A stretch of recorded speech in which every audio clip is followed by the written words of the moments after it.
Social update UG about Ebola. President Museveni stops traditional healers, religious leaders from receiving patients.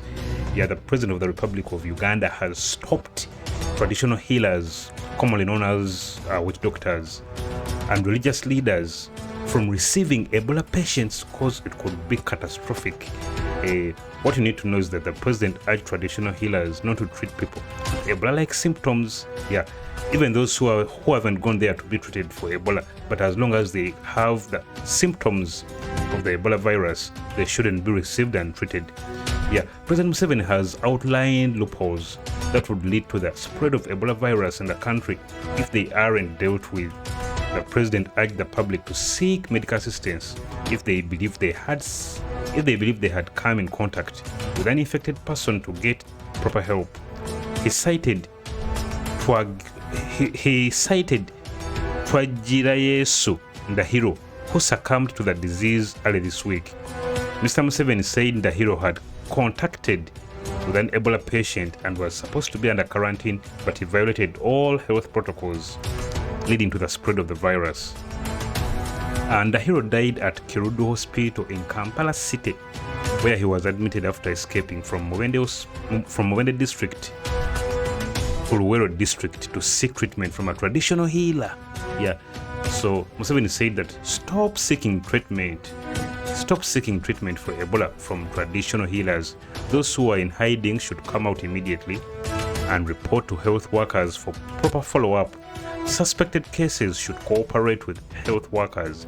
If you are infected, it doesn't matter where you run to. The president said yesterday during a national address that Ebola was confirmed by the government in September in Museveni district. At least 54 people have contracted the Ebola virus, and of these, 19 have succumbed to the disease. Mr. Museveni said 10 of the 19 deceased people are members of Ndahiro's extended family. So you can imagine.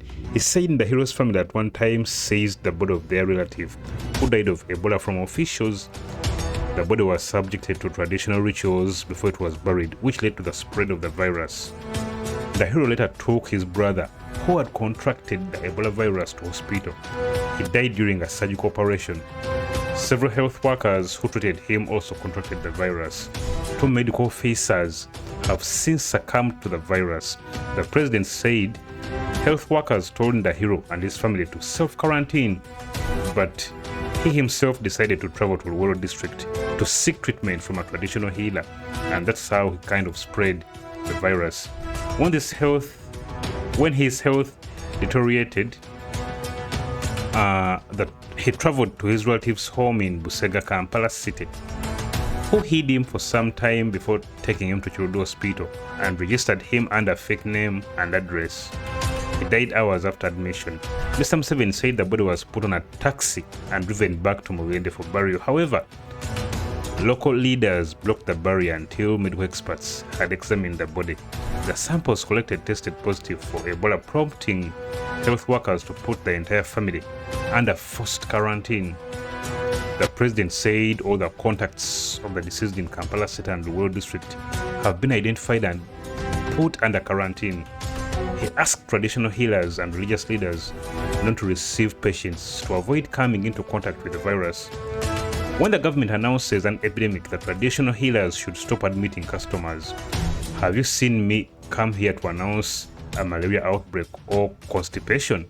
Leave the government to handle epidemics, the president said, as was kind of delivering the presidential address to the country concerning the outbreak and what the government is planning to put in place to somehow contain the outbreak from spreading to the entire country and maybe the world at large. Yeah, so tell me what you think in the comments. Don't forget to subscribe and hit that bell button. Peace.